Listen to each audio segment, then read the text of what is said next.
For now, I want to just welcome everyone and share with you guys a little bit about what the RASC Montreal Center is and what we're planning on doing here, not just tonight, but also for the next few months. We've got a few cool events going on. Tonight, we're very lucky to have with us Mary McIntyre from North Oxfordshire, originally from Lancashire, but we'll talk about that in a few moments. I wanted to start off our RASC Montreal Center events lately. We've been starting off with the land and sky acknowledgement, acknowledging the fact that not just the land where we are in Montreal area and in all of North America, we have deep roots and connections to our First Nations, but we also share a sky with the First Peoples that inhabited all of our lands. And with the Perseid meteor shower coming up, I wanted to share with you the story of Coyote Dances with the Stars, which is a Hoopa legend from the West Coast here in North America. And Coyote was lying and staring at the night sky and seeing the stars twinkle, and he wondered if he could get up there and see what the stars were doing. So he walked around and he asked Spider Mother, and Spider Mother said that she would weave a web for him to climb up into the sky and visit these stars. And when he got up there, he saw that they weren't just twinkling, they were dancing. And he decided Coyote wanted to dance with the stars. So the stars said, of course, come and dance with us. But Coyote wasn't used to dancing, and so he got tired very quickly. And so the stars kept dancing, but Coyote and all of his friends got tired and had to come back down to earth. So when you see those shooting stars in the night sky, what you're seeing is Coyote and his whole tribe coming back down to earth because they're too tired to keep dancing with the rest of the stars. So that's kind of a neat little legend for the Perseids, and Mary's husband actually just gave a wonderful talk earlier today, apparently, about the Perseids. For our members, if you're interested in learning more about the Perseid meteor shower, I have included in the email links, as well as on our RASC Montreal YouTube channel, YouTube event that we had last year where we both talked about the science of the Perseids, as well as shared a little bit about the actual photographing of meteor showers. But for tonight, we wanted to spend a little bit of time talking about what the Montreal Center does, but I thought a great way to start off is actually to have a welcome from our honorary president, David Levy. So I'm going to ask David to unmute and to share with us a starting thought for tonight.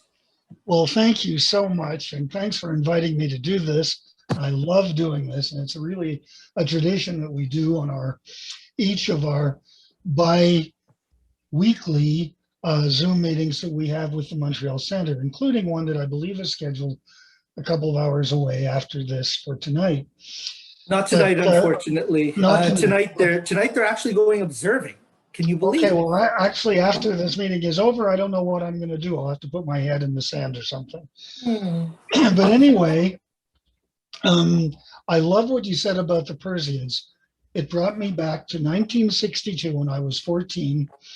Out at my grandfather's country place called, believe it or not, Jarnac, near Ripon, Quebec.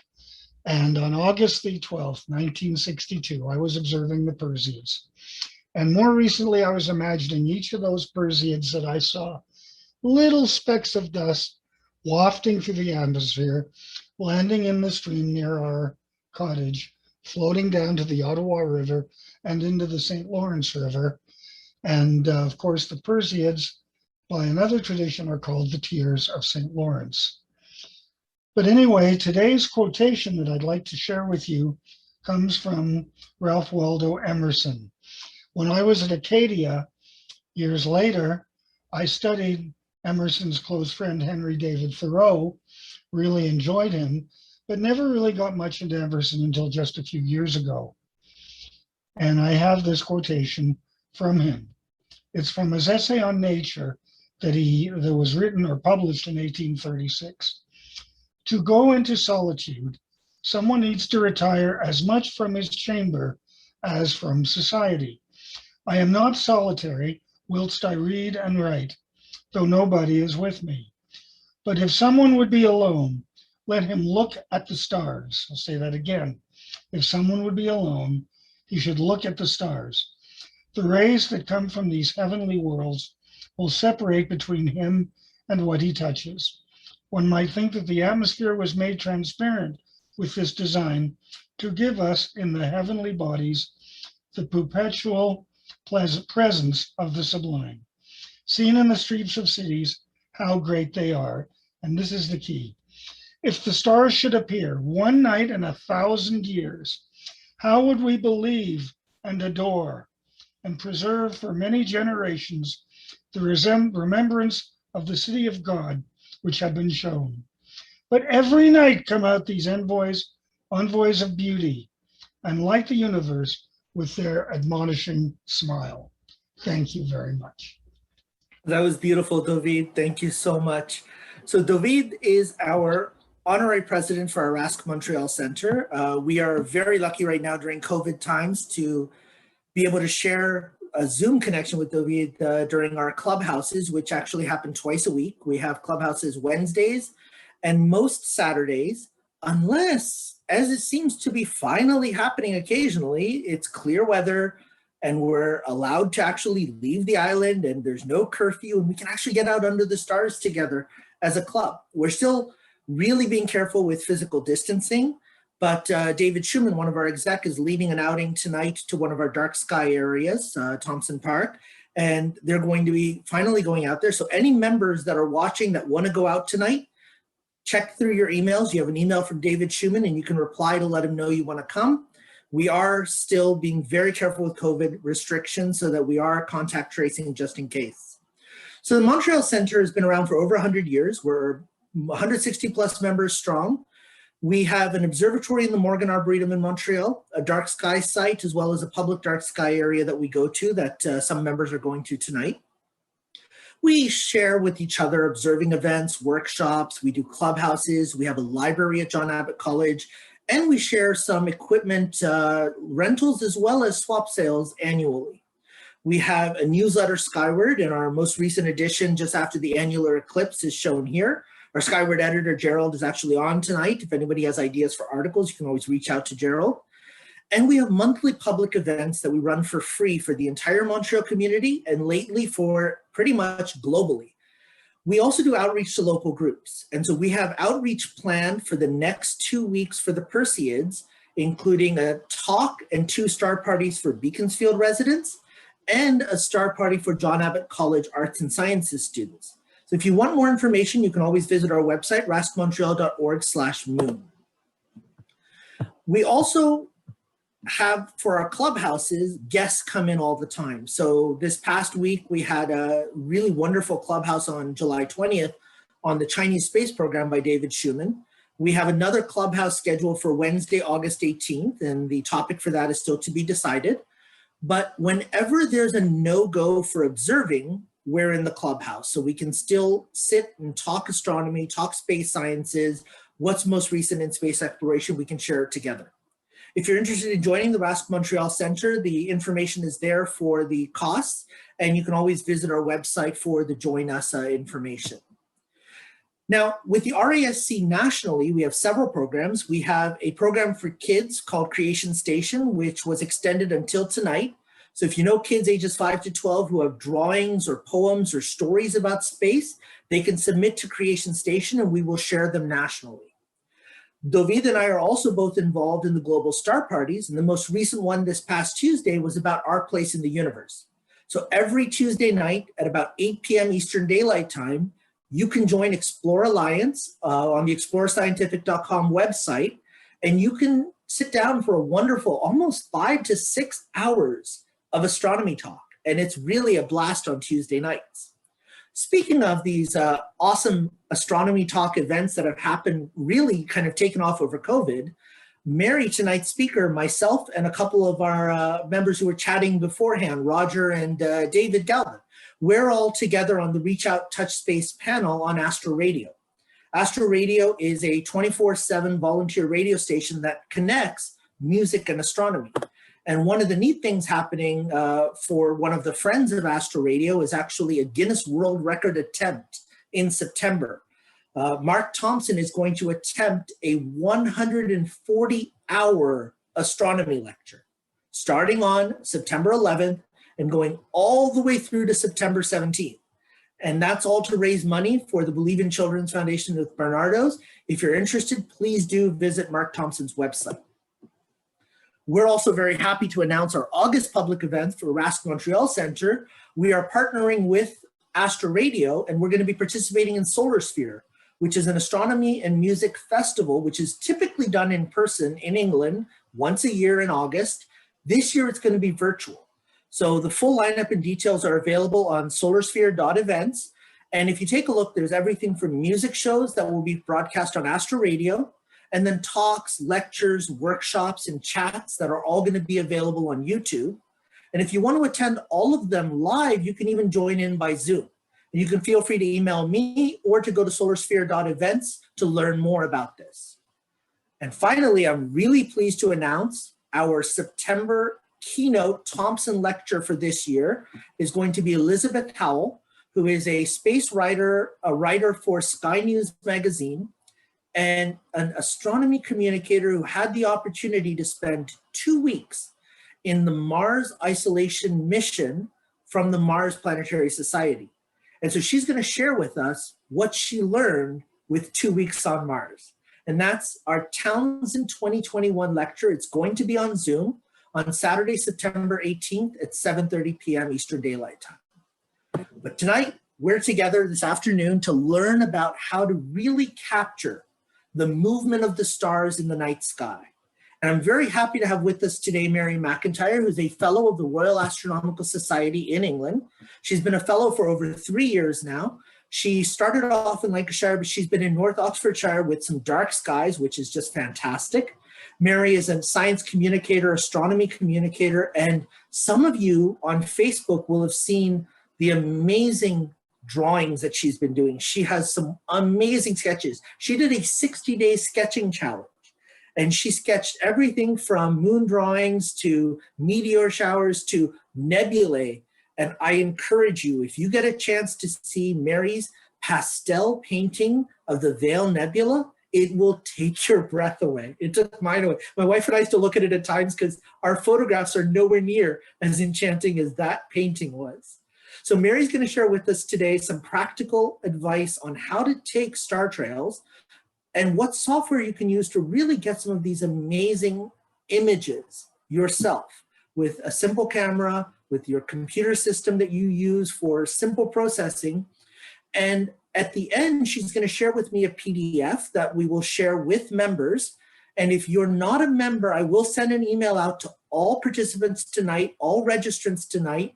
And if you email me back that you want a copy of this PDF, I will send it to you to share with you. And will also be shared on our RASC Montreal Center website. So without further ado, Mary, we're going to turn the floor over to you. Thank you. Well, good evening, everybody. It's afternoon for you, but evening for me here in the UK. I'm so glad that Zoom exists this year with what's been going on, because it's just an absolute joy to be able to talk to people further afield, which is amazing. And this is actually one of my most popular talks. I've been doing this one for several years now. And the reason I love it so much is because people go away after this talk and then they start sending me pictures of stuff they've done, even though they've never taken star trails pictures before. It's one of those things, it's actually one of the easiest techniques, and I'm going to talk you through tonight, step by step, absolutely everything that you need to know. Anything that I've had to kind of gloss over because of time constraints will be in the notes, but if anything doesn't make sense afterwards, my email is on the notes. Please just drop me a mail if you think tonight, obviously, if any questions, I'll go through them at the end, but afterwards, please do just message me if I can help with anything. My husband and I are both astronomers. We met through astronomy, and when we bought this house with a darker sky than what I was used to in Lancashire, our plan was always to build a roll-off roof observatory shed. And fortunately, this shed was in pieces on the floor when we moved into the house. And so we just, well, I say the royal we, my husband constructed this excellent roll-off roof. The problem is my husband and I both do astrophotography, but there are many, many ways of achieving the same result, and we do not agree on a single aspect of astrophotography. So we were having rows over whose turn it was to use the observatory because we cannot work together. We find it very, very difficult. So he built me my own pier. So I've got my own pier here, which we call my pier, and that gives us both a happy life. But actually it's really good because we've got different sorts of telescopes and we both have different interests. So it means on a clear night, we can both be imaging. So I've got an EQ5 under there on that pier. And inside the observatory shed, we now have an EQ 1.26 and predominantly use an 8-inch Ritchie Crescent in there. We also, on my pier, I tend to use, visually, I still love my old Helios. I'm very sentimentally attached to it, but it's not very good for imaging. But we have a William Optics refractor and a little hydrogen alpha solar scope, and that tends to be what we use on the other pier. As well as that, we've got a 10-inch Dobsonian that we really don't use very often, as much as we should anyway. That's in its own shed that looks like a portaloo. So when people come to visit, we have to explain that we don't have an outside toilet in the shed in the garden. So yeah, we're pretty well set up like this, but still I would say 2/3 of all the photography that I do is wide field without using telescopes at all. And this is obviously the usual targets that everyone goes for when they do astrophotography. I don't specialize in anything really. I photograph everything from planets to nebulae to galaxies. I just love it all. And these are some of my pastel drawings. You can go to MaryMcIntyreastronomy.co.uk and the galleries are there with all subdivided, and you can see my pastel sketches, a couple of deep sky pastel sketches. I work at the eyepiece as well as from photographs, so it's just good to capture that. As well as the pastel drawings and stuff, we have now got 5 UK Meteor Network cameras that are constantly recording the sky for meteor events, which is fantastic. And I've just recorded a video for the UK Meteor Network all about how to photograph a meteor shower, and that'll be going live within the next few days on the UK Mon YouTube channel. As well as the kind of astronomically accurate sketches, I also do other kinds of art that is inspired by space. So there's a whole bunch of that stuff that I do that's creative. But we're here to talk about star trails. And as Kareem said, there is a PDF summary available. So don't worry about trying to write all of this stuff down. It will all be in the PDF. And as I say, if anything doesn't make sense afterwards, then let me know. Star trails, I think, have got a really wide appeal. If there is a particular landmark that somebody likes, you can take a photograph of it with star trails behind it. And even if they have no interest in astronomy, they're going to like that picture. They're one of the ones when I sell my photo cards, when I'm at talks in person, they are the ones that sell first. People just love star trails. So even non-astronomers love them. So it's a really good thing to have in your arsenal. And actually, they are pretty simple to do once you've got those basic steps. And I say I'm going to go through it all step by step. So first of all, you are going to need a camera. It is possible to do this with mobile phones now. There is an app called Star Trails originally, and the Nightcap app in iPhone store will also allow you to do Star Trails using your phone. I'm not going to go into detail on how to do that tonight because it's not what I do with my phone. My phone is 6 years old. I can't do star trails with mine. But all the pictures I'm showing you tonight were taken with a very budget digital SLR camera. And actually you can recreate these pictures with a simple digital SLR. You can do it with a bridge camera. Any camera you have that is capable of doing 10, 15-second shots, you can do star trails. I'm predominantly talking about digital SLR tonight, but you can adapt those techniques to fit whatever camera you've got.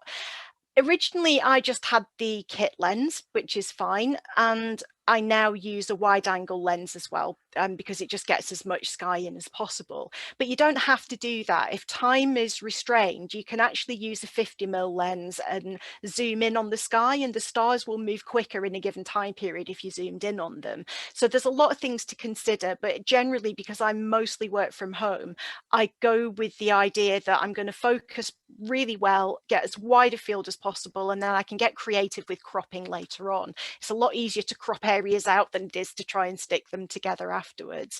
Also, a tripod is essential because you don't want to touch the camera at all while you're doing these long exposures.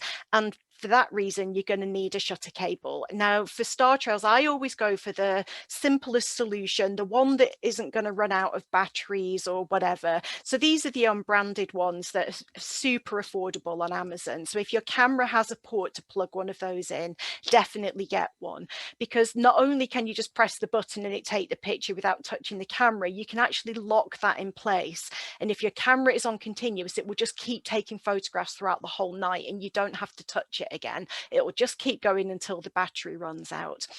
Another hack for you to try and prevent dew is to use some hand warmers and a sock, but I'll show you how I do a couple of different ways of doing that when we get to that part. Just to show you the sort of things you can get with a mobile phone, these were both taken by a friend of mine called Richard Lindley. He lives in the northeast of England, and these are some star trails he's done with his smartphone. And actually, these are quite old pictures now, so more modern smartphones that have got really good night vision cameras on them will do a better job than that. Now, when we look at a long exposure star trail, if you are pointing at the North Celestial Pole, i.e. Polaris, you get these really beautiful concentric rings, and the stars obviously appear to move and rotate over time period. So this is a 6.5 hour exposure. You don't have to do these crazy long exposures, by the way. I get competitive with myself. But what we're actually capturing here is not the stars themselves moving. Of course, it is the Earth rotating on its axis. And the trick question for non-astronomers is, how long does that take? And it isn't quite 24 hours. It's kind of 4 minutes short of that. And that is the reason why we have different constellations in different seasons, because the stars are rising 4 minutes earlier each day. You don't need to know where any constellations are really in order to do star trails photography. You just need to be able to focus and start taking pictures. But it's useful to know where the pole star is if you are looking for that circumpolar kind of thing. This photograph was taken at the South Pole Research Station, and it shows that star trails actually paint out full circles over a 24-hour period. This photograph stayed with me, and I had a plan in the back of my mind for a project to try to recreate this, and I'm going to come back to that shortly. But this just shows that if you have 24 hours of darkness, which obviously we don't at our latitude, then you can get full circles in one imaging run. Now, when I first got my first ever digital SLR camera 10 years ago, one of the first things I wanted to do was star trails. So I waited till I was visiting my husband in Oxfordshire where it was dark, put it on bulb and took a long exposure picture. And what I got was frankly very disappointing. And the reason for that is that there are very few places, even within the UK in the dark areas, where you don't end up with a lot of background light pollution. So yes, there are stars in this picture, but you can get a far better result by stacking.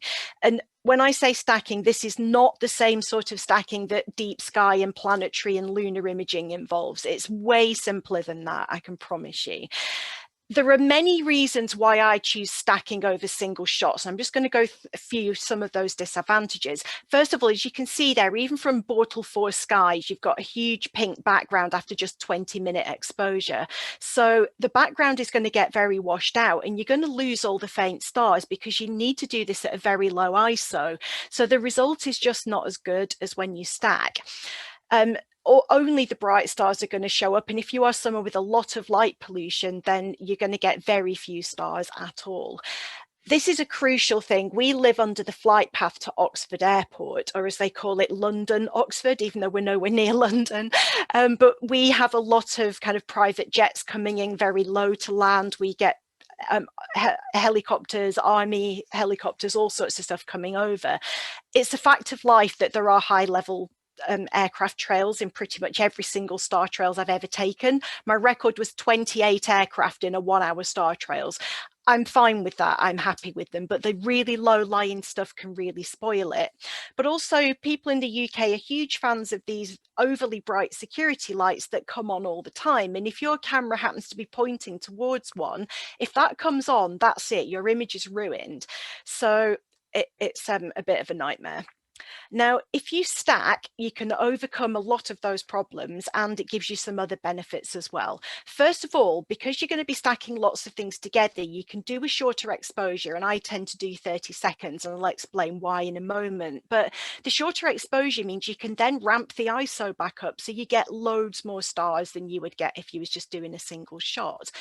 This means that you can just keep going and going and going for a really long time, and even from a light polluted location, you can do some good star trails photography. I've got a friend who lives in central London for a while, and he was taking star trails pictures using this method, and it worked fine. There are 3 programs now available that you can use. I'm going to be showing you screenshots from Star Stacks and Star Trails, but Sequator will also do this. All of the download links are in the PDF file. These are free of charge, and the processing that you can do afterwards is with free of charge software as well. I tend to use Faststone Image Viewer, so this is great for people that are on a budget and don't want to shell out for expensive processing software. Also, Star Stacks actually runs on Windows and Mac and Linux, so it ticks all of the boxes there. The really crucial game-changing thing, though, with Star Stacks and with Star Trails is if you've got an image that has a car headlight shining at your camera or a low-flying aircraft or some problem, you just untick it from the list and it will fill the gap for you. It's not cheating. You did take the picture, you've just chosen to not use it. And it's really, really useful that you can do that, because there's always something that happens that can wreck one or two of your pictures. The other game-changing thing for me as well is that as the software is stacking the pictures, it saves an intermediate file after each one is added, and that means you can then use that to create a time-lapse video. And at the end, I'm going to show you one brief way that you can do that, and there's another one in the notes as well that is an alternative, both with free software. And those time-lapse videos are extremely pleasing to everybody that watches them. Now, these are the sort of low-flying aircraft I don't want in my pictures. I'm happy with the higher up stuff. The reason I've shown both of these is this highlights, this was taken from under the same trees in my garden, taken with the same settings with the same camera. But on one night, there was a lot of humidity and dust around, and that meant that the background was looking extremely pink, even with my normal settings. Whereas on another night, you might get a really crystal clear dark sky. So sometimes you may have to adjust your ISO to correct for that, or just remember that in processing, you're going to have to correct it. So just because the settings work one night doesn't necessarily mean they'll work the following night. But the stuff I'm going to give you is a pretty good starting point, and you can just adapt it if necessary from there. This was a water tower that's sadly now been destroyed, and you're going to see a lot of this tonight. But this was basically, I was just set up in a residential street to get this photograph, and people kept driving home that night and car headlights were causing lens flare. And there's actually one up here, and they're not showing up on Zoom, but there are 3 different internal reflections there caused by car headlights, and that's something else that you can emit from the stack if you need to. So the very first time I tested Star Stacks, I did a 20-minute shot to match the single shot, and I think you'll agree there is absolutely no competition here. Star Stacks wins hands down, and even in my test shot there had to be an aircraft, obviously, but I quite like the fact that the aircraft is pink and the sky is quite blue. I made it blue in processing because I really like blue, but you can just see how many stars you're picking up by using this technique, so it wins for me hands down. Now, in terms of camera settings, first of all, you are going to have to set the camera to manual and have the focus manual as well on your lens. And with digital SLR cameras, a lot of the old astrophotography books will tell you to go to infinity. Unfortunately, infinity is too far, and with most digital SLR lenses, certainly the budget ones anyway, and it's to do with the way that they're manufactured. They have to go past the infinity focus point in order to test them, I believe. So you will very quickly get used to how far back from infinity you need to go for your lens. And I had 3 kit lenses at one point, and each of them was a slightly different distance, but I always just chose the same lens for Star Trails and wide field stuff, and I always knew how far back to go. But I'll talk you through how to do the focusing anyway. So the first thing you need to do is point the camera, just set it to a fairly high ISO and point it at the brightest star you can see. At the moment, we've got Jupiter and Saturn fairly bright in the kind of southern sky, but any of the brighter stars really. If you are using a very wide angle lens, this is quite hard to do because the stars are so small on a wide angle lens. So what you do is you point at the bright star, get the live view up on the back of the camera, then zoom in. And if the star is out of focus completely, you won't see anything at all. But as you manually pull that focus back from infinity, you'll start to see a very faint blob that's blurry, and then that blob will get smaller and smaller and tighter, and you're looking for it to be a little point source. If the moon is around, and you can do Star Trails when the moon is up, I've done them under a full moon, point at the moon first because it'll get you almost there, but really you need to focus on a star or a planet to get the focus absolutely spot on. If you really struggle with this at night, one thing that you can do is during the day, take the camera out and focus on the most distant object you can see, put a little bit of masking tape on the focusing ring, and then when you go out at night, it will be pretty close and that will help you out. When you first start doing this, this is the bit that is the hardest, but the more you do it, the quicker you get at it. And with my kit lens now, it genuinely takes me 5 seconds to focus the camera. If I'm using my wide angle lens, it might take me 10 minutes. I really struggle with the wide angle, but it is just something that you get better with at practice. Once you've nailed that, you can do any kind of astrophotography. So it's worth persevering and learning that skill, because you can then adapt that and photograph absolutely anything at all in the night sky. So in terms of camera settings, as I said before, you need to use a shutter cable really. If your camera doesn't have the ability for that, you can use the timer delay function and press the button, let it pause for 10 seconds and then take the photograph. The problem with that is you're going to have to babysit the camera and keep pressing the button. And I've got 3 Canon 1100Ds. One of them doesn't work with the shutter cable, and I took the wrong one out recently, and boy does it get boring when you just press the button, wait for it to do an exposure, press the button again. I was glad when it clouded over after 10 minutes. It gave me an excuse to go home. So using the shutter cable means you can lock it in place and just walk away and leave it. Your tripod won't then get knocked, whatever, you can just carry on and do something else. In terms of f number, I tend to go down to usually the lowest f-stop that the lens will go down to, and the lower the f number, the more wide open the iris is, which means you're letting in more photons of light. My wide angle lens will only go down to f4.5, but the kit lens will do 3.5. If you're using one that goes down super low f-stop, like f1.8 or something like that, that can introduce a bit of noise and also overexpose things a little bit, so you lose the star color. So if you've got a lens that will go all the way down to kind of 1.8 or even 1.2, stick around f2.2, and that's a good kind of payoff. You'll get a lot of light coming in, but without the graininess. So yeah, that's the f number. It's really important that you're on a low f number, because that is going to obviously help to capture as many photons of light on those stars. In terms of ISO, for years I always shot at ISO 1600, and then I realized that by doing that I was actually getting rid of a lot of my star color. These are point sources, and the brighter stars in particular, they don't move a great deal in 30 seconds, so those points of light can get overexposed very quickly. So actually pushing the ISO down to 800 will actually preserve more of that star color. If you're happy with white stars, then just go for it. But if you want star color, which I think can look really pretty, then 800 will work fine. And 800, still, I've done it at 800 under a full moon, so it should work under most circumstances, to be honest. Make sure you're on continuous. As you probably heard at the beginning, I once set this up and left it running, went back out an hour later to find out I'd taken one shot because I somehow turned it off and put it on single shot. If you're not on continuous shooting, when you lock that shutter cable in place, it won't keep taking pictures, so you've got to make sure that you're on continuous. And finally, shutter speed. I always use a 30-second exposure, and the reason for that is that's the longest my camera will expose for without going on to the bulb setting. And as you saw earlier, we don't want it to go on to bulb. It's also a smaller gap to fill if you have to emit a problem frame. And I've had problems with this. You can actually set a remote, one of the programmable intervalometers to do 3-minute shots, because it doesn't matter if the stars are trailing, that's what we're trying to capture.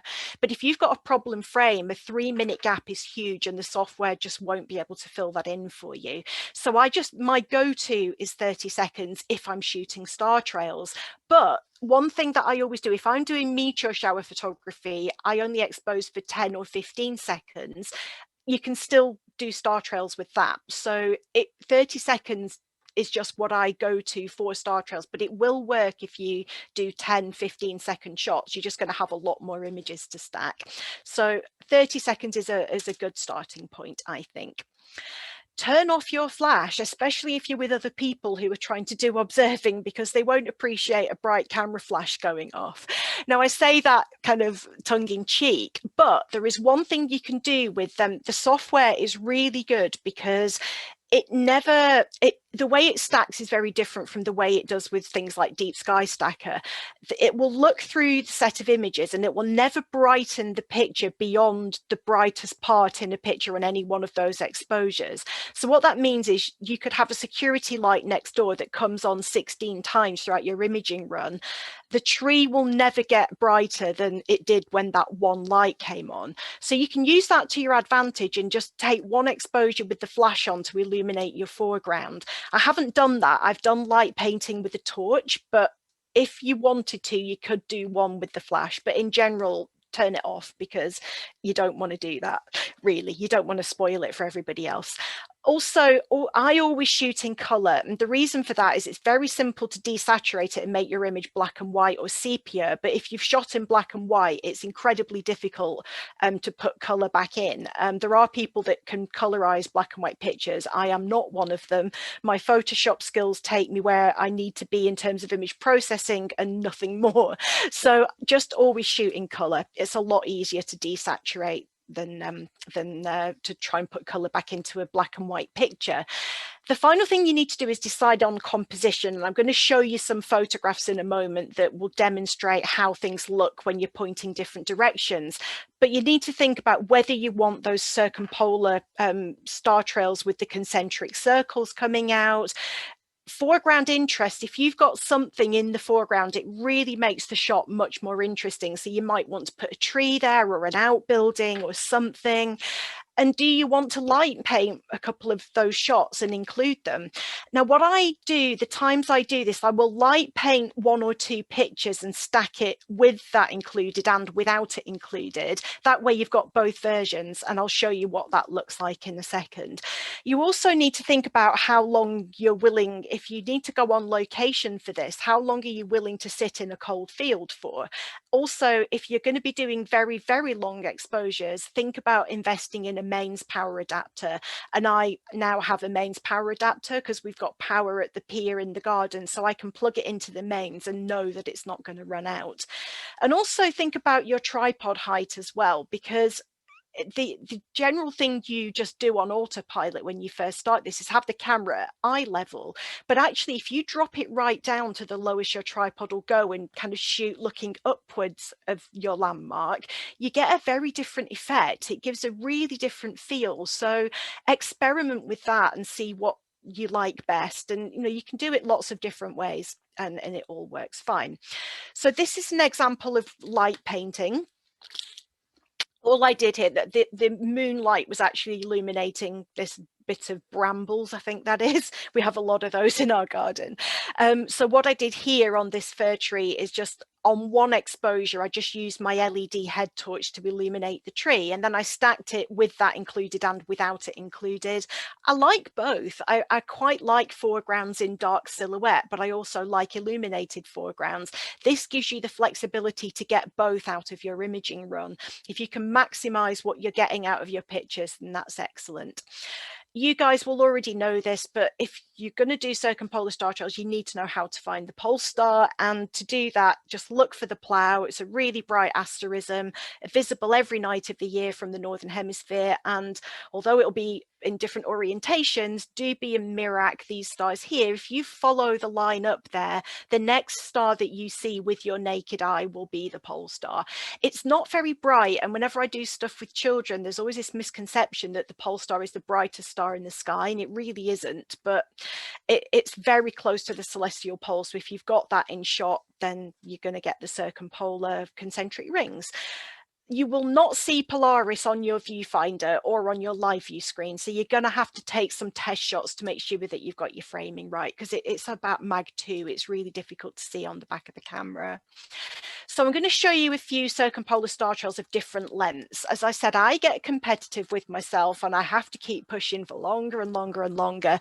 This is a 1 hour star trail, and having something in the foreground kind of in association with the pole star really guides the eye in. And there's something else I want to just quickly point out as well. Wide angle lenses very often aren't focused all the way out to the edges of the lens. It's just, unless you've got a super expensive one. that's something that you generally don't want with astrophotography, but for star trails, I think it adds something to the picture because stars that are slightly out of focus are more colorful. So you end up with tight, bright white star trails in the middle that get broader and more colorful as you go out, and it really draws the eye in. For years I didn't have a wide angle lens. I was using one of those cheap fisheye screw-on attachments, and the effect of this is really pronounced with that, but I actually really like it. So it's the only time that I would think it's a good thing, but don't worry about that. If you're getting this around the edges, I think it still looks good. Now this is 1 hour, and you can see that's plenty long enough. To be honest, anything 20 minutes upwards is good if you're pointing at the pole star. So don't feel you've got to do what I've done here and just go longer and longer. This is what 70 minutes looks like. All of these through our fruit trees. I've got very bored and done every conceivable angle. This was 3 hours, and this was done with that very cheap wide angle lens attachment. And you can see that out of focus star thing is really pronounced on this picture, but I love it. I really think it adds something to the picture. And this is a 6-hour one. That was my record for a long time. Then I did a 9-hour, 10-minute one, and you can see the pole star is moving. It's not perfectly above the celestial pole. Then I did 11 hours, 50 minutes. I was gutted I couldn't include that last 10 minutes, but the dawn twilight just got a bit too bright, so I couldn't quite hit the 12-hour mark. But you can see that I've got like half of the movement there. One of the things I decided to do about 3.5 years ago was to set my camera up in the same place several times throughout the year and do as long an exposure as possible, and then blend them all together so that I could recreate my 24-hour star trails like the A-pod that I showed you earlier. Boy, this was a labor of love. I got there. I finished it earlier this year, and oh my goodness, it was hard, right? So I knew where my tripod had to go. I was using the same lens. I was using everything the same, except that I chose to put something biological in the foreground that grows and changes position in the wind. The brambles over here were different sizes throughout the whole year. Honestly, I had to restart this entire project from scratch 4 times. And eventually I was so close, and I thought I'm going to be about 10 minutes off completing the circles. And if that hadn't have worked that night in April, it would have meant I'd have had to wait till next spring. And honestly, this project reduced me to being close to tears several times. The other thing, it doesn't look like these are forming full trails all the way out, but they are. The problem is some of this was shot in moonlight, some of it wasn't. The areas that overlap are brighter when I've blended them compared to the bits that haven't got any overlap. But if you zoom in on this, and I'm trying to align them as well, I was nowhere near correct with my alignments when I set this up. And it was really difficult task to get this to line up in Photoshop. But if you zoom in, this is 24 hours and they do complete full circles. I kind of want to do this again and do a better job, but I can't face it right now.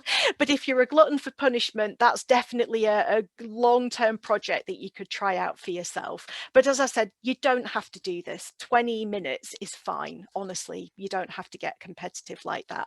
Now, as I said, having something pointing at Polaris is really good. I can't tell you how long it took me to get the pole star in that barley twist at the top of this thing. You're supposed to grow stuff up here, but I leave it free so I can move it around the garden and place it strategically for my photos. So I've never actually grown anything up that, but that looks really pretty when you do something like that. Now, you don't have to point north. This picture is actually pointing east, so the pole star would be right off up the side here. And what you're starting to see if you point east, as Dave pointed out earlier on, this picture was taken in France, and it was just with the kit lens, so it's not a huge field of view, but the star trails at the celestial equator start to flatten out, and you'll see in another picture in a moment, you can then get them curving round towards the south celestial pole as well. When you're pointing away from the pole star, the stars move a lot more quickly in a given time period. They move further than they do at the pole. So if you're off on location and it's freezing and you kind of don't want to sit there for 6 hours, just point away from the pole and your star trails will grow much, much faster. You could probably do this in 15 minutes and get a good result. And also, if time's of the essence, use a 50mm lens, because when you zoomed in like that, you'll get much quicker, much quicker growing star trails. Similarly, this is our weather station, and this is me looking west. So this time the pole star is off up on the top right hand side. Again, you don't need to do this for 2 hours. I was photographing a meteor shower when I stacked this. So again, 15-20 minutes would be adequate to practice with that. This was done with my wide angle lens looking directly at the south celestial equator, and you can see the straight star trails here, and then they do start to curve round again. You get a totally different feel if you point at the southern sky, and particularly if you've only got a small field of view, you can pretty much get the stars going straight across. And I just love how different the stars are, even just from the same spot in the garden pointing different directions. And on that subject, if you place yourself in different positions around a foreground object, you get a very different effect. This was the one time I've done a quick test run. We've got a satellite Earth station less than a mile from where I live. Horrendous source of light pollution, but those dishes look really cool. And I got myself in a position quite far back and used a 50mm lens. And this is just 10 minutes. This is the time I had to press the button manually each time because I took the wrong camera out with me. But even in 10 minutes, we're getting stars here. So this is a place I'm definitely going to go back to and do a proper imaging run. But it just shows you can get star trails in a short time if you choose the right lens. Now, this water tower, I'm so gutted it's gone. I went there several times with 2 cameras and did it from many angles, and you can see that the same tower looks completely different depending where you position yourself. So keep that in mind. If you don't like something in one position, just put yourself on the other side of it and see if you prefer that. Same water tower again, yet another angle, and actually doing this one wide field turned into one of my favorite pictures. And the reason for that is there are so many different layers of movement here, most of which were completely fluke.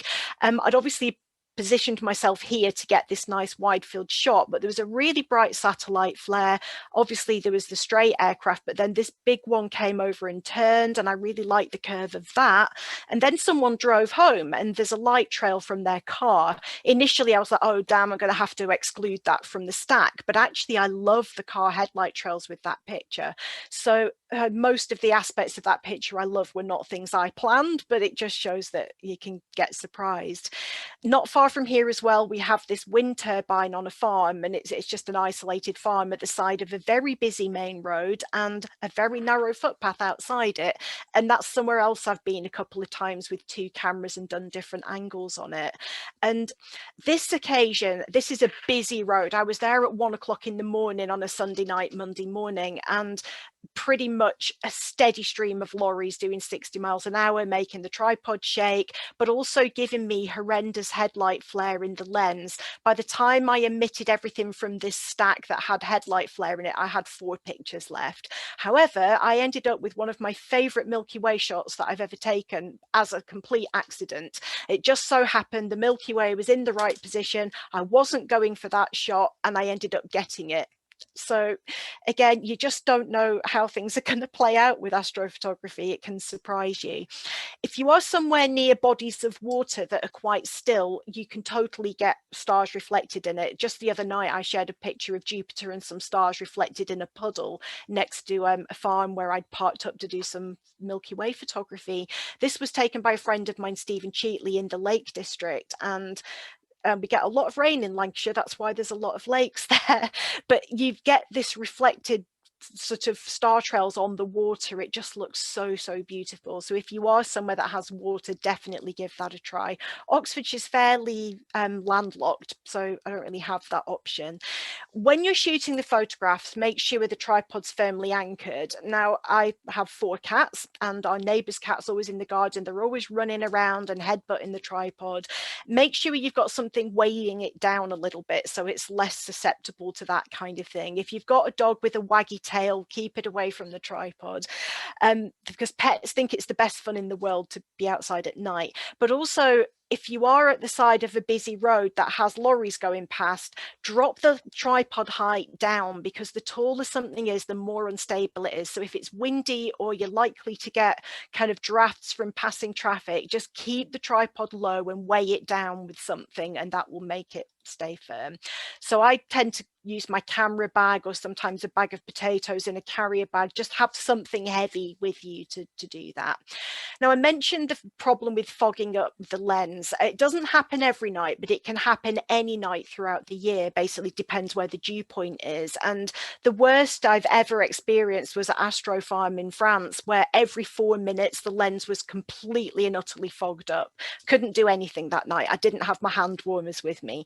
But what you can do is to cut the end off an old sock, use some reusable hand warmers and tuck them in the sides. Obviously put that on before you do your focusing, and make sure you don't have any sock vignetting, because we don't need socks in your star trails. But this works really well, and it's lightweight, it's portable, it's reusable, it's not worrying about another power source to take out with you. It's great. Now, I recently, I write for Sky at Night magazine, and one of the DIY articles I did was a slightly more sophisticated sock hand warmer setup, which is reusable and has Velcro and buttons. And the Sky at Night magazine DIY astronomy section on the website actually has the instructions on how to make that. And this one's easier because of the Velcro. You can take it off and replace the hand warmers and put them back on. Whereas this one, if the hand warmers have got cold and you need to swap them, there is no way you're going to do that without knocking the focus and stuff. Either one works fine, and you can of course make a dew heater using nichrome wire and duct tape, and yeah, that works really well too. There's loads of stuff online about how you can do that, but again, that's another power source to worry about, another battery to worry about. Just use the hand warmers. It's lightweight and reusable, and it works really well. Now, this point is slightly contentious, because for pretty much every kind of astrophotography, I would always say shoot in RAW, because it's uncompressed and blah, blah, blah. However, if you're going to do 24 hours of star trails, you're going to have thousands of pictures, and RAW files have a very slow write to card time unless you've got a very high powered kind of high-end memory card. And sometimes the software struggles to fill the gaps that are left with write to card time. It can fill a 15-second gap between shots, but it can't deal with the write to card being slow for some reason. So I shoot in JPEG, and to be honest, I have my star trails pictures printed and going up to kind of A4, A3 size. JPEG has given me fine results. If you're going to have something printed huge, then obviously it's worth taking the time to shoot in RAW. But in all honesty, I've done side-by-side comparisons, and for the main purposes of what I do, JPEG is fine. There's only one other time I would say that, and that's meteor shower photography to shoot in JPEG, otherwise always in RAW. But you're going to fill up memory cards and disk space really quickly, and it's going to take a long time to stack everything if you do them in RAW. So particularly if you're a beginner at this, just use JPEG, and if you get the bug for doing this, then you can work on improving the quality. Another thing you can do, if you've got an entry-level camera or one that's really old like mine, my cameras are about 10 years old now, they suffer horrendously with noise, and dark calibration frames will really help with that. And the full instructions on how to do that are in the PDF guide. Again, don't worry about this as a beginner. This is just the icing on the cake stuff, and it does make a difference because it gets rid of the hot and cold pixels as well. And it's super easy to do. You just put the lens cap on and take some more pictures with the same settings, and then the software does everything for you. So that is definitely something worth persevering with, but not as a beginner. Just come back to that later on. So what the dark frames are doing is getting rid of the dark signal noise and any of the pixels that are dead, hot or cold, and it really helps, because otherwise I go around and manually clone them out, and boy, that takes forever. So I'm going to show you screenshots now of how easy it is to use Star Stacks.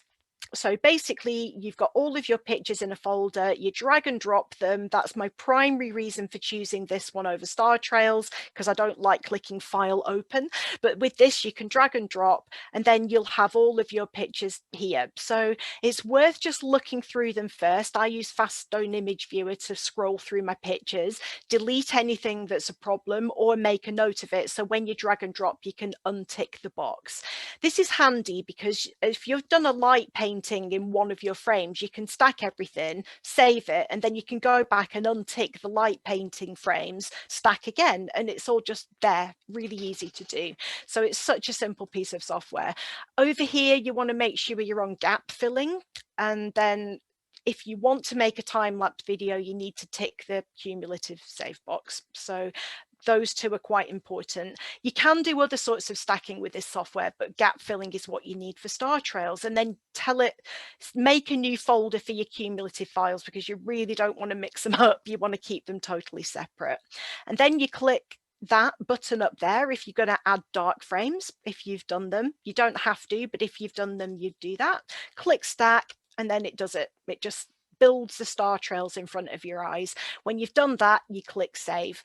It really is that easy. I delayed learning this for so long because I couldn't face learning yet another stacking software. Then I was kicking myself because it's that simple. And it's a free piece of software, and it does such a good job. Oops, but gone the wrong way. So once you've saved the picture, oh yeah, there's a thing in here called Comet Mode, and what that does is fades out the Star Trails, so it kind of looks a bit like comets. I personally don't use this. I don't like it very much. I've seen it done quite well, but pictures like this get misinterpreted quite often. When my stepdaughter was doing astronomy GCSE about 7 years ago, her teacher showed her a picture like this and said, this is a picture of some comets. And Katrina was kind of like, miss, comets aren't all in a polar orbit. And also, if there were that many comets in the sky, I would not be out taking photographs of them. I'd be going underground somewhere. But aside from people misinterpreting them, I just don't think it does as good a job as just the standard stack. But if you're wondering what Comet Mode is, that's what it's doing. In terms of image processing, another reason I love Star Trails photography is that you need the simplest processing tips. That's it. Actually, straight out of the software, the picture is decent, but you can just make some really minor tweaks that will just help.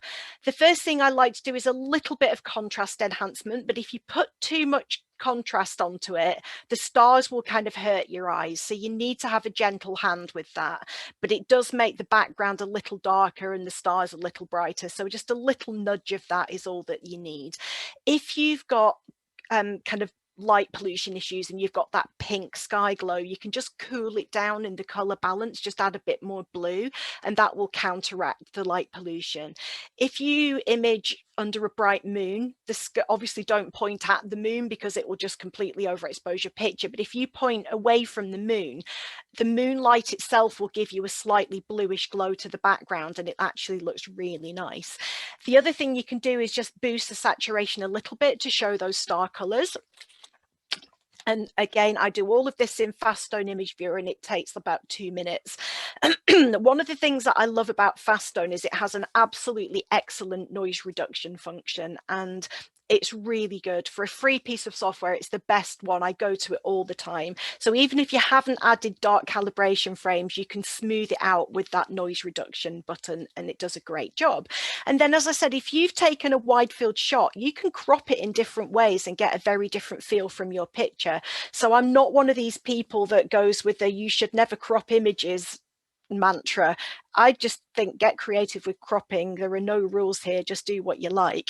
So I'm going to show you some before and after pictures. This was I never liked this photograph because of all the sodium lights that were under the tower and making everything look brown and orange. But this was the one that had the issue with the headlights, and when it was stacked, I was never fully happy with that, but I found another hack that can save a picture like that I'll show you in a second.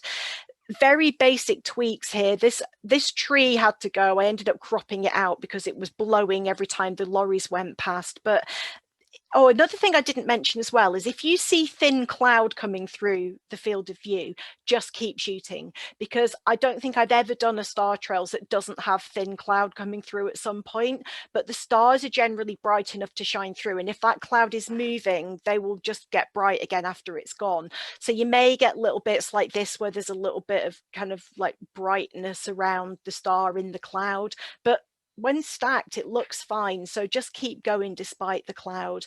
Eventually, I cloned out that telegraph wire as well because it was offending me. Not worried about the planes. You can see that the clouds, when you stack them, can sometimes leave these stripes. There's not really a lot you can do about that. But I think these pictures turned out really well, considering I had to crop out the bush and the clouds and all of that stuff, but how different it looks in black and white and sepia. You can totally change the feel of your picture by doing that.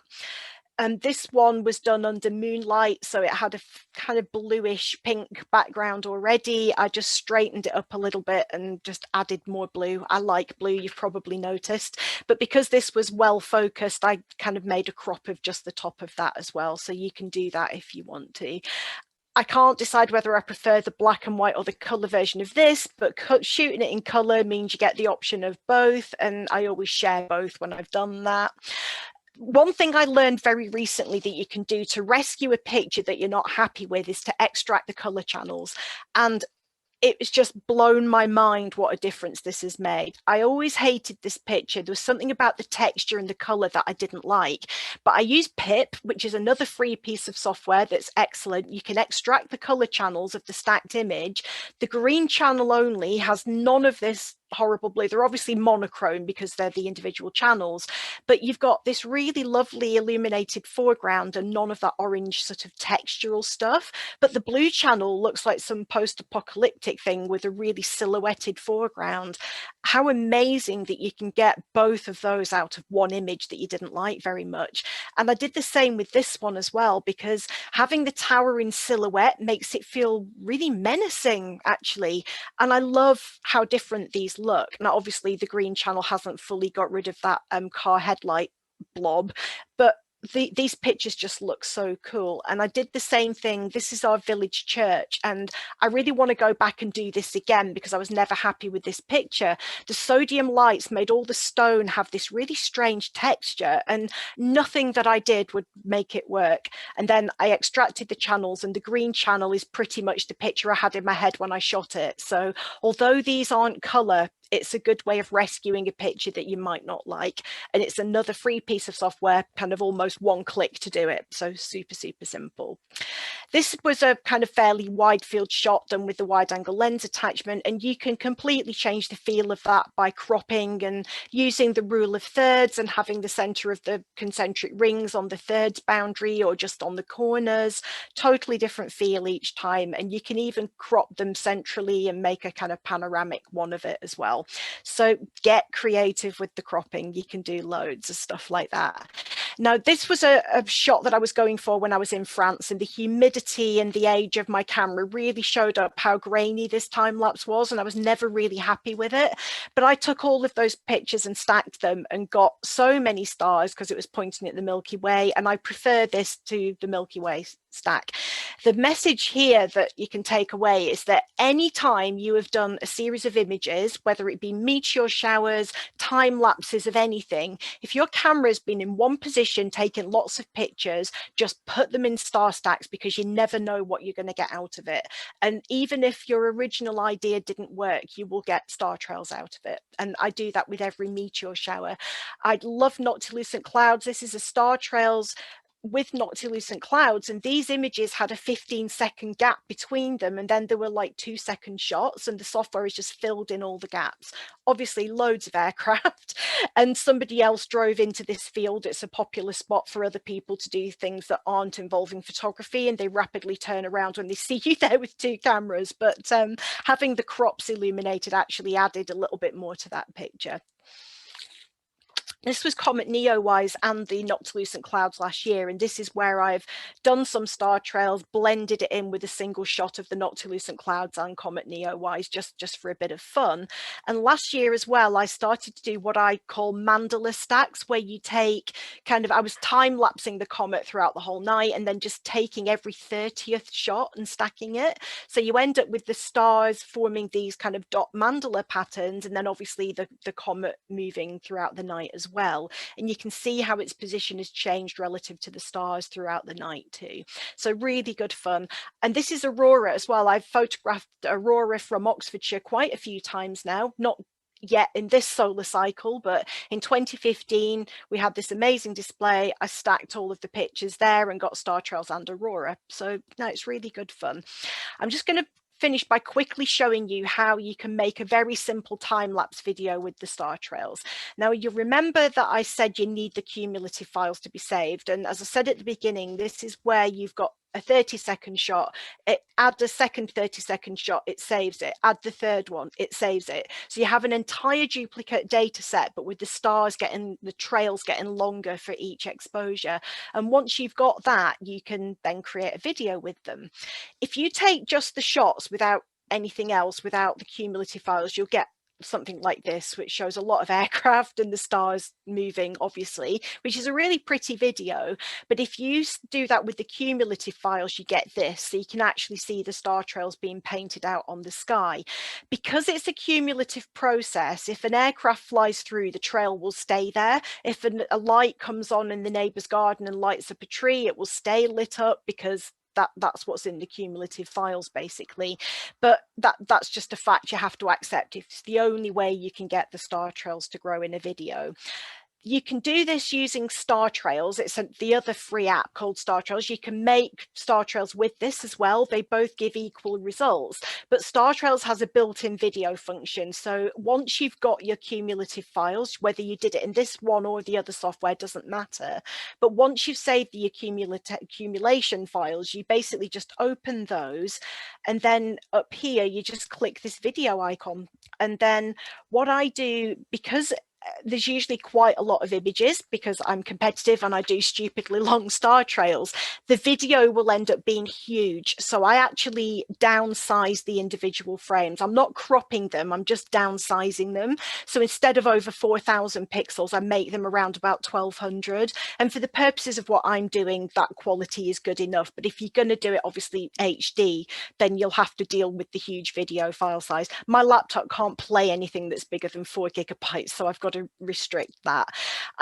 My go-to is 15 frames per second, but you can change that later on in Movie Maker if you're not happy with it. But that's it really. Save the output file and then click OK, and that's job done.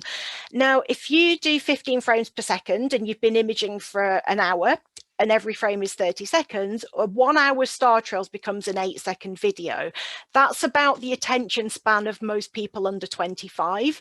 But for me, I like my star trails sometimes to go a bit longer than that. But if I've done an 11-hour star trail at that frame rate, the video will be way too long. So sometimes I then speed that up by 4 times. So really, it just depends how much data you've got and how fast you want the trails to move. If I'm making a compilation video, I speed them up massively. Otherwise, nobody will watch it till the end. But that's just a good starting point, and you can work out from there with your own data and see what works.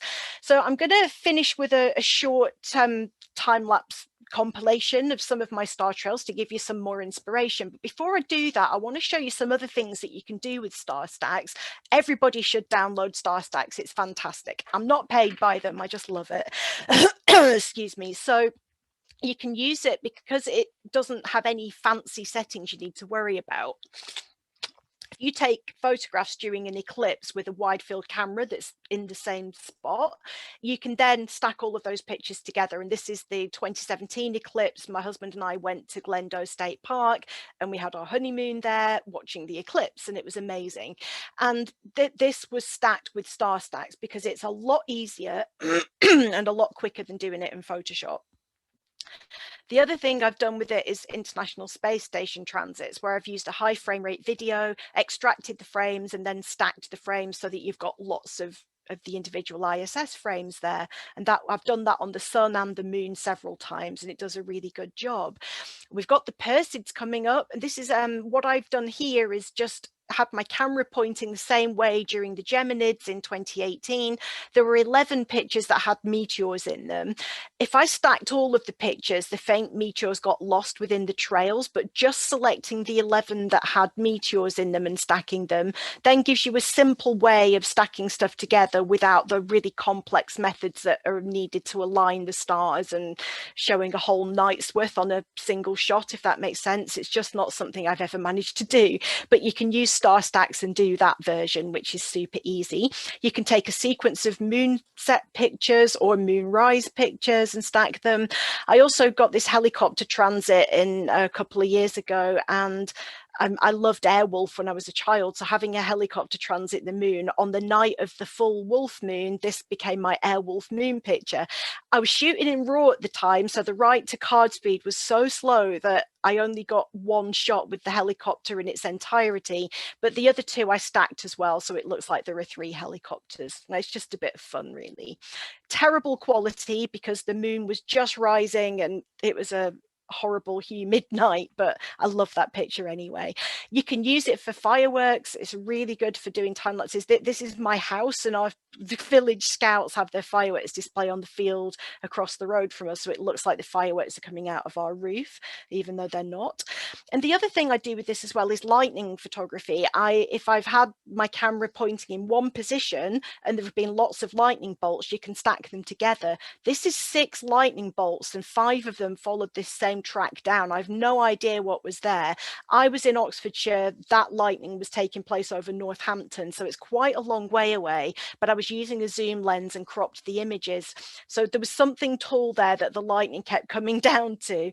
So that was amazing. And this was just 3 shots, I think, on that one. And this was 2 shots, three shots stacked, but one of the 10-second shots actually had 2 lightning bolts in anyway, so it was already a pretty cool shot. And then this is a 7 image shot, one of the best storms I've ever photographed. So Star Stacks is excellent for doing that sort of thing as well. So in the PDF, all of the software that I've talked about, the download links are there. All of the detail I've covered is in there, plus a bit more that I didn't have time to talk about tonight. So I hope you found that useful. I'll just leave you with this little compilation to just give you some ideas of different ways of framing that I've followed. And this has been downscaled in quality, so my laptop will play it, but the original videos are a little sharper and less fuzzy than this. But you can see that obviously if the light comes on, if the cloud passes through, it leaves a streak that stays there for the remainder of the video. But I find these so mesmerizing to watch. I just can't get enough of them. And my YouTube channel has a Star Trails playlist, so if the links to my Star Trails album and the playlist are actually in the notes as well. So if you're looking for more inspiration there, you can go and check that out afterwards. I've done a lot of Star Trails photography. I just love it so much. And I've actually sent the pictures of this wind turbine to the guys that own that farm. And I felt a bit sheepish doing it because I'd been there 3 times and I'd taken shots from different angles all of those times. And it just looked like I'd been hanging around outside their house every night. And I hadn't. I'd been on a public footpath like 3 times, but they were really happy with them. They've got Airbnb in their cottages, so they're going to print them and hang them up. So they've said when COVID's over, I can go on premises and get hopefully a circumpolar angle on that wind turbine. But it's amazing to me how different these look when you just position yourself somewhere different around the same landmark. It really is amazing. That's something else you can do. You can make it run forwards and then backwards. That's a bit of fun if you want to get creative. And there's another one that I've done where it goes forward and then unpaints itself, but in a forward direction. So it took a little bit of thinking of processing things back to front and then reversing them again and sticking them on the end of the video. It took me forever to get my brain around how to do it, but it is just some creative stuff that you can do if you want to get super creative. These are real crowd pleasers, though. It's definitely a technique that's worth having in your arsenal because people just love them. They really do. Our village pub have got my Star Trails pictures in the ladies' toilets, which is, quite a claim to fame. So I will finish there. So yeah, check out my website for more images and stuff. And I'll send my email is in the notes. So if obviously I'm here for questions now, but if anybody thinks of anything afterwards, please email me. And if any of you try this, please email me. I want to see what you've been doing. I love seeing people's photographs afterwards. That was absolutely wonderful, Mary. Like that was, especially honestly for me, that 24-hour one was just flabbergasted. I can't believe you managed to catch that over how many seasons? Like you had to go out 3 seasons or all 4? I managed to do it within 1 year, but I had to restart several times because I realized that my positioning wasn't right. Then I changed my lens, and then I made it so that I had a marker on the floor for my tripod legs. I knew what height it was at. Still, despite that, it wasn't aligned properly afterwards. It was such a nightmare. So if I do this again, I'm going to bolt a permanent mount somewhere so the camera cannot be in any other position. It's the only way to do it because the way I did it was painful. And don't put trees in the foreground because they grow and they move, and I made life very difficult for myself. Yes. And they changed the shrubbery and how many leaves they yeah, it would You don't think a conifer does much, but it really does. David Galvin had actually asked about whether you share your photos with the places, the owners, and so I'm glad you mentioned that because I know a lot of freelance photographers, especially like the ones who work for like National Geographic and Discover Magazine and all of those, they will offer to sell the rights to some of their photos that they've taken of locations where people run bread and breakfast, tourist destinations, right. like that. And so it seems like your images, especially the ones with like the water tower and the windmill, those are just so eye-catching. Yeah, I was very nervous about sending them those pictures because it really did, because I'd done so many angles with 2 cameras at once, and it genuinely looked like I hung around outside the house every night, and I would be creeped out by that. So I thought, should I just send them 2? And then I thought, no, they Airbnb the cottages, they're going to like these pictures, and actually they were really nice about it. I never trespass. I'm always, respectful and quiet, and if I am going to be somewhere that's residential late at night, I would pop a note through their door and just let people know, don't worry if you see someone hanging around, because it does look a bit suspicious when you're just kind of hanging around with a tripod. And if you're just wandering as well, leaving the tripod and camera doing the work, it does make it look like you're scouting out places to burgle. So you've got to be quite careful. So yeah, I'm very respectful. I never, ever trespass. And yeah, I think people are generally really happy when you send them pictures. David, do you have a follow-up? Yeah, I mean, you've answered the question there. I can't imagine anyone being offended with those lovely images. You just be like, wow, isn't it amazing? What it reminded me was many years ago, you said about yourself living on the flight path. Obviously, Liverpool, we're on the flight path as well. We have the planes from Manchester coming in from the States flying over, and so on, so on. We have our own Liverpool, or as it's now known, the John Lennon Airport. So we get battered with aircraft. But one particular moment many years ago was one of our members took a photograph of, I think it was the moon he was imaging, but he had an aircraft that came across. It was high altitude, so it just fitted nicely on the moon. He was an aircraft enthusiast, so he was an aircraft spotter, which was fine. Good credence with that, as opposed to train spotting or bus spotting. Aircraft is okay. He actually worked out what flight it was. He knew the company, as we can do this on an app now, can't we? Flight radar. Dead easy. I have flight radar open 24/7. I constantly have it on in my dinner hour. I have it flagged for the military aircraft coming over. I absolutely love it. But I got a 747 crossing the moon last summer, which was just phenomenal. Yeah, it's great, isn't it? I mean, I go slightly off track, but when you visually see an aircraft fly past the moon or the sun, if you're doing H alpha, and you get the turbulence behind, absolutely stunning. No good for the scene conditions, but he actually worked out what flights it was before Flight Radar and all that came out as an app, and he contacted the authorities, the company, and they found out the name of the pilot, and they basically sent a copy of the image to him. He absolutely loved it. And you know, he was flying that aircraft as it flew past the moon. That's to say, I can't imagine anyone not wanting a picture of star trails behind their house. If I've had a photograph of an aircraft doing something interesting, I usually tag the airline on Twitter. And quite often they are interested, not all, but one picture I had was really, really rubbish, and it was heading close to the moon, and they retweeted it. And I was like, oh, I didn't want you to do that. But it is just, like you say, nice for the pilots to see them. Again, I just think it's not just that you know, for us they're a lovely image as well, but for somebody who's on that aircraft, whether it be flying a helicopter or even a passenger, perhaps it's personal, isn't it? You know, I'm on board that craft, and someone has took that image, and what an image to have on your wall. And you do get some very special moments. I remember taking a picture of a sunset, and there was a man with his young boy flying a model aircraft at the top of the hill, and I've got this really beautiful photograph of the two of them with the model aircraft, and I've never been able to track down who they are. And it's such a special moment, you know, just in the twilight with their model plane. And I love the picture, and I know I circulated it locally, and nobody came from, probably because you're not supposed to fly model aircraft this close to the airport, but they don't want to get in trouble. But it was a really nice photograph.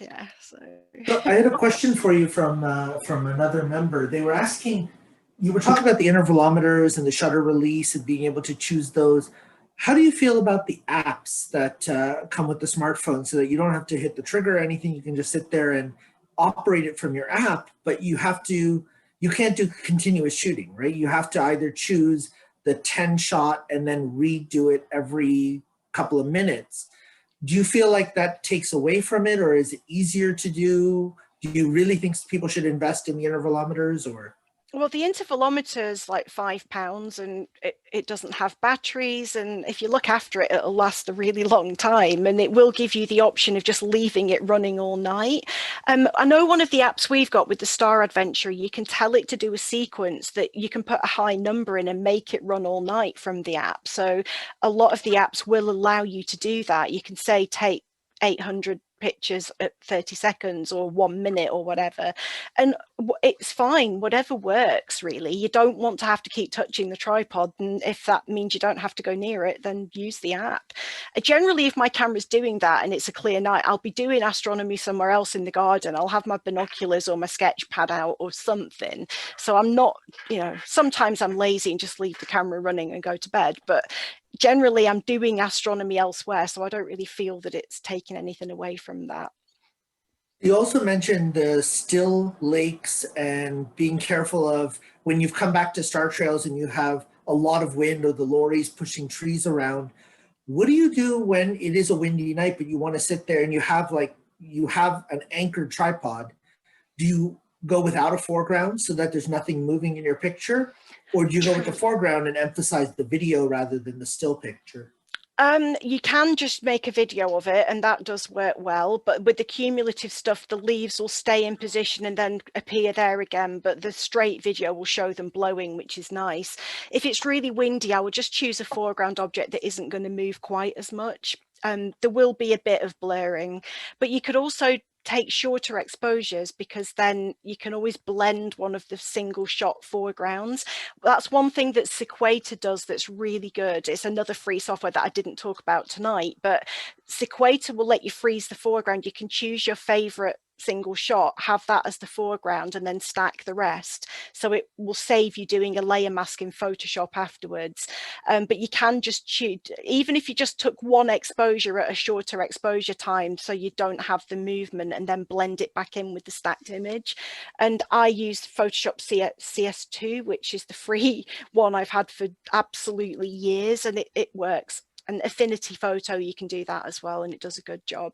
So there are different options if it's windy, and one of them does imply a little require a little bit more image processing, but I think it's worth it. The number of times I've been so disappointed when I see something on a big screen and realize how much movement there was. It didn't really show up on the back of the camera. It happened the other night with my Milky Way shots. The foreground was blowing a lot that night, and I don't have a foreground shot that is fully still. So, it's just... How do you deal with the focus difference between the foreground and the stars that you're trying to focus on? Do you only focus on the foreground and leave the stars out of focus then? No, I tend to focus on the stars. The only time I've ever had a foreground not in focus was when I used the garden obelisk, because it was very, very close. That is the downside of having your f-stop really low, is you've got a shallow depth of field. But all of the pictures I showed you tonight, the only one that had a problem was the obelisk one. All the rest were just focused on the stars, and the foreground looked all right. One thing I have done as well with the wind turbine, because the blades had moved, I blended it with a single shot so the wind turbine blades were still as well. But yeah, I think as long as your foreground isn't too close to your camera, focusing on the stars is fine. But if you are having a problem with that, just take one other picture of the foreground focused and blend them. And that's totally okay to do. What I'm not okay with is people just getting a random picture of Stonehenge and then sticking some star trails behind it, because people do that and those pictures get so many shares. And I've seen the Milky Way over Stonehenge one that went viral, and there's parts of the Milky Way that aren't visible from the UK. So it's a complete beautiful piece of digital art, but it gets passed off as an image, and that really winds me up. So, but if you're just doing different exposures at the same time to get your foreground still, that's totally okay, and you can blend those in quite easily.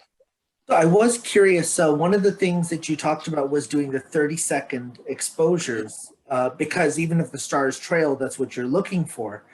But then you mentioned that one of the images that you got of the Milky Way was one of the best that you've gotten. Was that a 30-second exposure, or was that? It was, and that's 10 seconds longer than I would ever shoot the Milky Way. So if you zoom in on that, the stars are trailed, but from a distance on a small screen, looks really good. So would you suggest sticking with 30 seconds or 20 seconds if you feel like the individual photos? So for example, if we're doing the Perseids and we want to catch star trails and meteors at the same time, should we stick with 20 seconds so that we have some 15, I would say 15, because the trouble with doing a longer exposure when you're looking for meteors is generally you want your ISO quite high so you get the faint meteors. But if you expose for the full 30 seconds and a meteor happens at 5 seconds in, the background is going to keep getting lighter, and there's a chance the background will then swallow up the faint meteor. And I've had that happen where I've visually seen meteors and I just can't see them on my photos. So now I do 10 to 15 second shots, which means I get a lot of pictures, which is another reason I do it in JPEG. But then you can still stack them and get star trails even if you've had no meteors, but it's better for meteor photography to do shorter ones, and it works fine. And it isn't a hard and fast rule, the 30 seconds.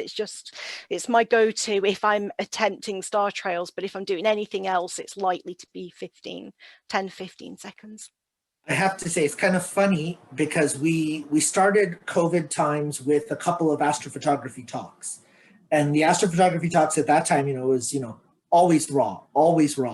And then in March, we had somebody talk about the evolution of astrophotography, and they talked about going from JPEG to RAW to get all of these amazing pictures. And now the last two with Steve and yourself, it's, JPEG is good. and I like that because I actually find I play around with the JPEG version much more than I do with the RAW, unless there's something very specific I'm trying to get. If there's something very specific I'm trying to do, the RAW is really useful. Otherwise, I barely actually access my RAW files. They're just there. Yeah, I mean, for meteor showers and star trails, I shoot in JPEG. Everything else, like Milky Way, stuff like that, always RAW, always in RAW. And because it makes a difference when you're looking for, stacking and whatever, the processing is a nightmare in JPEG. But for stuff like this, honestly, I've done side-by-side comparisons and JPEG's fine. If all you're going to do is print it out and give it to your mum or put it on Flickr or whatever, it's fine. If you are going to get a big post poster done, it's worth taking the time, because the problem with star trails is star stacks can't read raw files, so you've got to convert it into a TIFF. So each individual file goes from 15 megabytes to 70 megabytes. So if you've got 1,600 of those, your computer is going to struggle, your memory cards are going to get full. It's like the other day when I was shooting cloud time lapses, I took 5,000 pictures in an afternoon. If they were raw, I wouldn't have been able to, because the memory card would have been full. So there are times when I just think JPEG is okay. And more important with meteors is that write to card speed. It's not as important with star trails, but with meteors, you never know when the next amazing meteor is going to happen. And it could be, if every shot you take has got a 5-second write to card lag, you could miss something really good because of the sluggish save time. It's probably because my camera is so old that it just takes forever. So you just have to adapt and use whatever equipment you have to the best of its ability. I'm sure if I invested in a better camera, it wouldn't be a problem, but that's what I have and that's what I use. So. Well, before I turn it over to Paul to give you a thank you from the center, I just want to remind people that our next public event is August 21st. It's participating in Solar Sphere. And Mary, what are you talking about at Solar Sphere? Shadows in space and the stories they tell. Oh, fantastic. I'm going to be talking about two-eyed seeing, which is combining what the First Nations and the Aboriginals and the mythologies of the stars with what we actually observe these days. It's an entire event. It starts early morning Eastern Daylight Time for those of us in the Montreal area. The first music show is at 6 a.m. our time, noon UK time, and then it goes all the way through to midnight UK time, which is around 7 p.m. our time. So that means that you can still go out and observe afterwards. So Saturday, the 21st of August, and then we have our Townsend coming up on September 18th at 7:30 p.m. Eastern Daylight Time.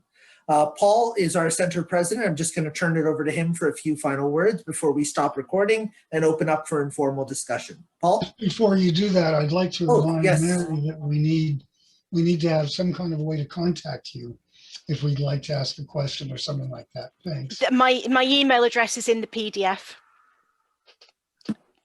And I'll send the PDF out to all the attendees. I'll stick my email address in the chat now as well for people that if you want it straight away. Excellent. Paul, over to you. Oops, to unmute. So first, I'd like to say thank you for your talk on behalf of the center. And also, I think I'll be trying something new tonight. Please do, and please email me when you've done it. I will do so. And thank you again. Thank you. I actually think with what Mary was saying at the end there, I'm going to go back to some of my old files and see if I put them in star stacks, what we end up with. Yeah, I'm kind of curious now because I have that. I have a set of photos when I took that comet last summer, and I took lots and lots of photos. My stack didn't come out very nice, but maybe the star trails. Maybe do the mandala stack. Just stack every 30th picture and do the dot mandala. I love those. That looks gorgeous. I'll have to get that a try. Thanks. I didn't think of that, by the way. I saw somebody had done it online last year and immediately thought, oh, I can do that with my data. So it wasn't my idea. As with most ideas, somebody else has done it first, but every day's a school day.